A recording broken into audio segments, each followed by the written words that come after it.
Hey everybody, how the hell are you? Hope you guys are doing well on this nice sunny day on the East Coast. If you're anywhere else, I hope the weather's good too. You know, it's really weird, I've always felt like there was a constant air bubble in my eye, I can always hear it pop. Listen. Hear that? It's weird, right? If you're a doctor, please tweet at JGScreen89, tell me what's wrong, or I'm just gonna go ahead and WebMD myself. So, the reason I brought you all here today is because 2 years ago when I first started this channel, and I know it's been a while, right? I really got to get back into YouTubing more.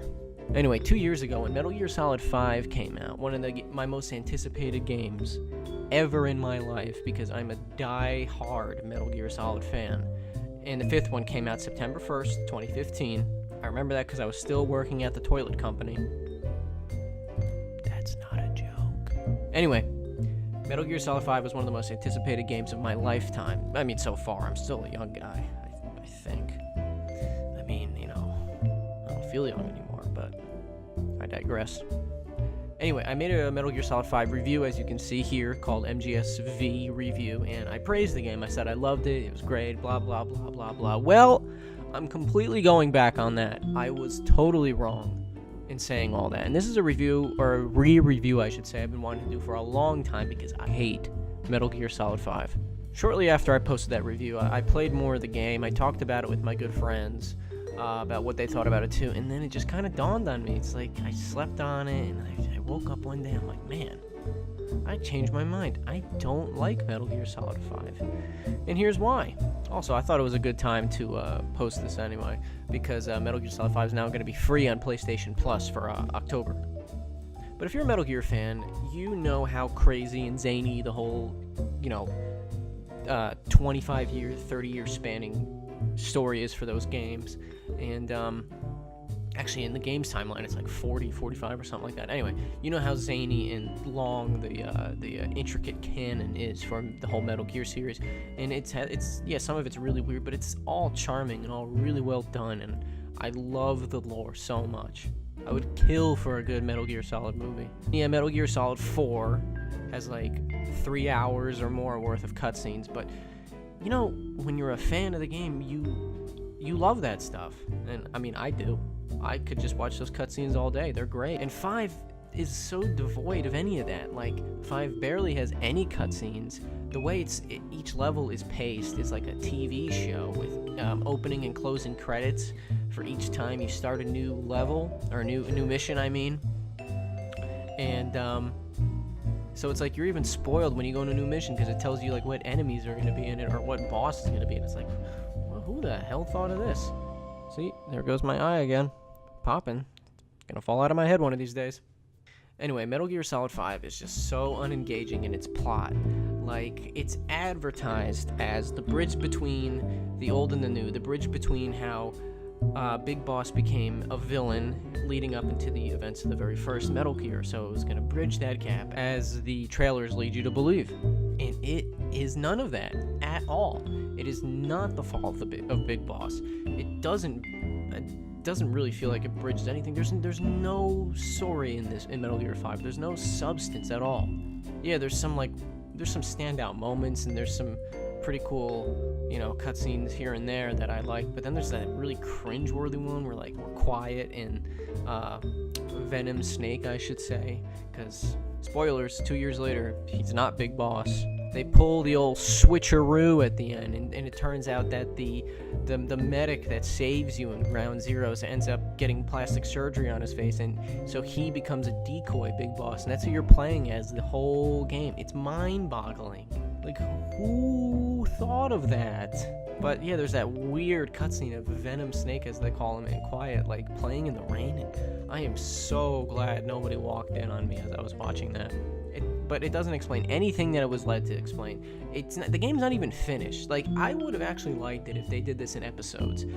Apparently, Metal Gear Solid 5 was supposed to have 5 chapters altogether, but it got rushed out the door, so it only has 2. There's an unfinished level somewhere, in some vault, probably in a mountain. But yeah, I really wish they would have just, had Ground Zeroes, had, Phantom Pain, this game, and, maybe 2 others as, make the whole complete package of 5 into, have it like a 4-episode series or something like that, just so we get everything, because there's nothing in this game that has any substance to it.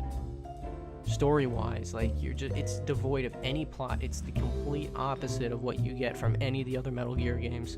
And like I said, the ending is just mind-boggling. The twist, is just mind-bogglingly bad, and it doesn't advertise, doesn't deliver on what it wanted to advertise. It's not the fall of Big Boss. It really doesn't bridge any gap. It leaves you off on like a cliffhanger pretty much. It doesn't wrap up any story. It's all style and no substance. Now, I know what you're yelling into your phone or your screen about that. Oh, but the gameplay is great. The gameplay great. Yeah, no, I agree with you. The gameplay for Metal Gear 5 is great. It's fun. It's the best gameplay in the entire series. But it's very repetitive. I mean, how many side missions can you do before you get bored? Side missions of extracting someone, or like finding something, or how many times can you do that before it's just not fun anymore? And why is like the base building and the weapon crafting, why is that done in real time? Why does it actually take an hour and a half to build an item or something like that? Or like a half hour? Like, what are you gonna do for that amount of time? Just the same side mission over and over again? And not to mention, to progress through the story, you have to like weirdly do certain levels again on a higher difficulties. Huh?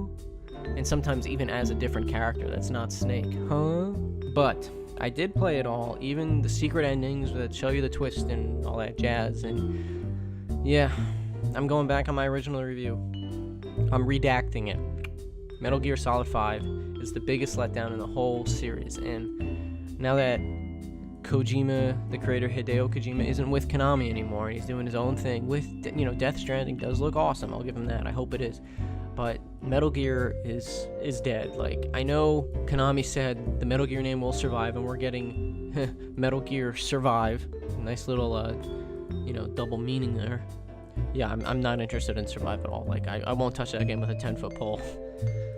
But the Metal Gear Solid series, as we know it, is dead, and just like the last episode of Seinfeld, it was a disappointing last entry. So yeah, to wrap it up and to take back everything I said from my review 2 years ago, Metal Gear Solid 5 is one of the biggest letdowns in my gaming history ever. Yes, it's fun to play, but after a while, even the gameplay I found was just very repetitive and boring. It's not the fall of Big Boss at all. It has a terrible twist. You're not even playing as Big Boss the whole game. It's like what they did with Raiden in the second game, but just nobody liked that then, and they did it again and did it even worse this time. But anyway, hey, thanks again for watching, guys. I really appreciate it. Let me know if you like this whole sitting down thing. I think it's pretty cool. I'm a little cramped, but it's nothing I can't handle. That was really creepy. Anyway, thanks again for watching. I really appreciate it. Follow me on Twitter, JGScreen89. That's JGScreen89. I'll post a little thingamabobber on the bottom so you can see it. And yeah, be sure to follow my podcast, Blah Blah Podcast. We're on Apple Podcasts, Podbean, iTunes, Blah Blah Podcast. We're on Twitter, Blah Blah Pod1. If you like what you hear, you can subscribe, leave a little rating. Also, same goes for my channel here. And yeah, see you.